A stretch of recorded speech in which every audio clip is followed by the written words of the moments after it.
இந்திய பெருங்கடலில் தனக்கு சொந்தமான கப்பலை அமெரிக்கா தாக்கி அழித்ததற்கு ஈரான் பதிலடி கொடுத்துள்ளது.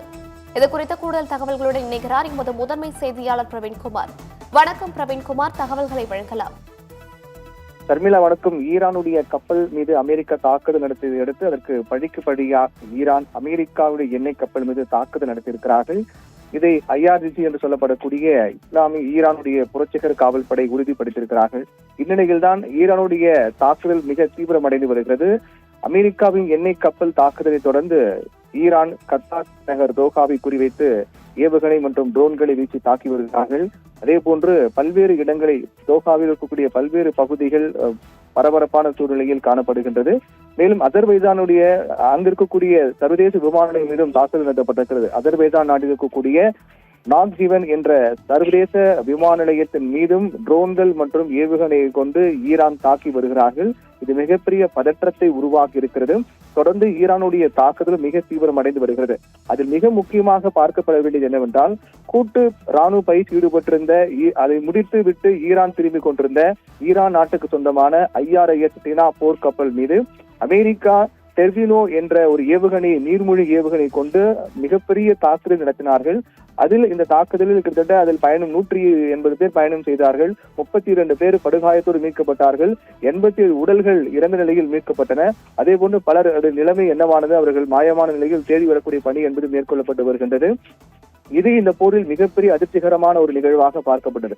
ஆனால் இந்த நிகழ்வுக்கு பிறகு ஈரான் கடுமையான எச்சரிக்கை விடுத்தார்கள். குறிப்பாக இந்த விவகாரத்தை பொறுத்தவரையில் கடலில் நடந்த ஒரு கொடூரம் என்று ஈரானுடைய வெளியுறவு அமைச்சர் அப்பாஸ் ஆராக்சி தெரிவித்திருந்தார். அவர் தன்னுடைய அந்த பதிவில் என்ன குறிப்பிட்டிருந்தார் என்றால், ஈரானுடைய கரையில் இருந்து 2000 மைல்கள் தொலைவில் கடலில் ஒரு கொடூரமான செயலை அமெரிக்கா செய்துள்ளது என்றும், இந்திய கடற்படையினுடைய விருந்தினராக இருந்த டினா என்ற போர்க்கப்பல் கிட்டத்தட்ட 130 மாலுமிகளுடன் சர்வதேச கடல் பகுதியில் இருந்த கப்பலை எந்த ஒரு எச்சரிக்கையும் இல்லாமல் தாக்கியிருக்கிறது அமெரிக்கா என்றும், நான் சொல்வதை குறித்துக் கொள்ளுங்கள், அமெரிக்கா தன்னுடைய செயலுக்கு கடும் வருத்தப்படும் அளவுக்கு ஈரானுடைய பதிலடி என்பது மிக கடுமையாக இருக்கும் என்றும் அவர் எச்சரிக்கை விடுத்திருந்தார். அவர் எச்சரிக்கை விடுத்த அதை தொடர்ந்து தற்போது அவர்கள் களத்திலும் இருந்து இறங்கியிருக்கிறார்கள். அதை செயலிலும் காட்டியிருக்கிறார்கள். அந்த செயல்தான் மிகப்பெரிய ஒரு அதிர்ச்சியான விளைவாக பார்க்கப்படுகிறது. அதாவது அமெரிக்காவுடைய எண்ணெய் கப்பல் பாரசீக வளைகுடாவினுடைய வடக்கில் ஏவுகணையால் தாக்கப்பட்டது என்றும், அந்த கப்பல் தற்போது தீப்பிடித்து எரிகிறது என்றும் IRGC தெரிவித்திருக்கிறார்கள். IRGC பொறுத்தவரையில் ஈரானுடைய புரட்சிகர காவல் படையாக இருக்கின்றது. அவர்கள் தெரிவித்த தகவலின் அடிப்படையில் பாரசீக வளைகுடா பகுதியில் இருக்கக்கூடிய அமெரிக்க எண்ணெய் கப்பல் மீது தாக்குதல் நடத்தியிருக்கின்றோம், அது தீப்பிடித்து எரிகிறது என்று குறிப்பிட்டிருக்கிறார்கள். என்றால் வளைகுடாவை இந்திய பெருங்கலோடு இணைக்கும் மற்றும் ஒரு முக்கிய எண்ணெய் மற்றும் எரிவாயு போக்குவரத்து பாதையாக இருக்கக்கூடிய ஹார்முஸ் ஜலசந்தியினுடைய முழு கட்டுப்பாட்டையும் IRGC எடுத்திருக்கிறார்கள். இந்த நிலையில்தான் எண்ணெய் டேங்கர் மீதான தாக்குதல் என்பது நடத்தப்பட்டிருப்பதாக சொல்லப்படுவது. அமெரிக்காவுக்கு சொந்தமான எண்ணெய் கப்பல் அது. அதே போன்று ஈரானிய காவல் படையினுடைய அவர்கள் தகவல் படி ஹார்முஸ் ஜலசந்தி சீனா மற்றும் ரஷ்யாவிற்கு மட்டுமே திறந்திருக்கும் என்றும், அமெரிக்கா, இஸ்ரேல், ஐரோப்பா அவர்கள் கொடியிட்ட எந்த கப்பல்களும் அவற்றை ஆதரிக்கும் நாடுகளுடைய கப்பல்கள் இந்த பாதைக்கு அனுமதி கிடையாது என்றும், அப்படி வந்தால் அந்த கப்பலை நாங்கள் வெடிவைத்து அதை எரிப்போம் என்றும் தெரிவித்திருந்தார்கள்.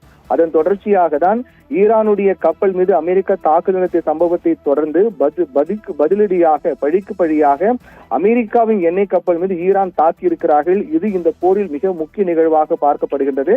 அமெரிக்காவின் எண்ணெய் கப்பலோடு மட்டுமல்லாமல் கத்தார் தலைநகர் தோஹாவை குறிவைத்தும் ஈரான் ஏவுகணையில் கொண்டு தாக்கியிருக்கிறார்கள். அதே போன்று அஜர்பைஜான் நாட்டில் இருக்கக்கூடிய சர்வதேச விமான நிலையமாக இருக்கக்கூடிய நாக்ஜிவன் என்ற விமான நிலையத்திலும் தாக்குதல் நடத்தப்பட்டிருக்கிறது. இதனால் அங்கு இருக்கக்கூடிய அலறியடித்து ஓட்டம் பிடிக்கக்கூடிய ஒரு பரபரப்பான சூழலும் ஏற்பட்டிருக்கிறது. அமெரிக்காவின் செயலுக்கு உடனுக்குடன் பதிலடியும் மிக தீவிரமாக நடைபெற்று வருவது என்பது இந்த போரின் தீவிரத்தன்மை இன்னும் அதிகரிக்க செய்கிறது என்பது இந்த நிகழ்வு மூலமாக நம்மால் புரிந்து கொள்ள முடிகின்றது. ஷர்மிளா.